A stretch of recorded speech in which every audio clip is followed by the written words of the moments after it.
വാലിനെന്താ വേണ്ടേ? എന്താ വേണ്ടേ? എനിക്ക് ഇതൊന്നും വേണ്ട, വാനില ഇതൊന്നും വേണ്ട. പഴയ നമ്മള് സ്കൂളിൽ പഠിച്ചിരുന്നപ്പോൾ ഇതുണ്ടാ, പാലേസ് ഉണ്ടാ, പാലേസ്, സാമിയം, പിന്നെ മുന്തിരി ഐസ്, ഓറഞ്ച് ഐസ് ഉണ്ടാ. കളറൈസ് പറഞ്ഞാൽ 50 പൈസ ഉള്ളൂ. അതുണ്ടാ? ഉണ്ടാ? അതൊക്കെ ഇപ്പോഴും ഉണ്ടാ? അത് ആർട്ടിഫിഷ്യൽ അല്ലേ? ഇത് നമ്മൾ സ്കൂളിൽ പഠിച്ചപ്പോൾ original ice, ice super ice. Original ice കണ്ടു. എനിക്ക് ഐസ് മതി. എനിക്ക് വേണം.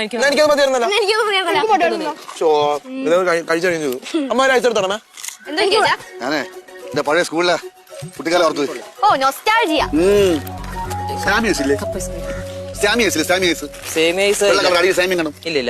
അതൊക്കെ പണ്ടല്ലേ? പിന്നെ 75 വയസ്സായിരുന്നു. 50 ദിവസം നീ മാറി മാറി കുടിക്കാറ് നിങ്ങള്. ചേട്ടാ എനിക്ക് സ്ട്രോബെറി കൂടെ തൊണ്ട പോകട്ടെ. ഇതൊക്കെ കഴിച്ചിട്ടുണ്ടെങ്കിൽ ഇങ്ങനെ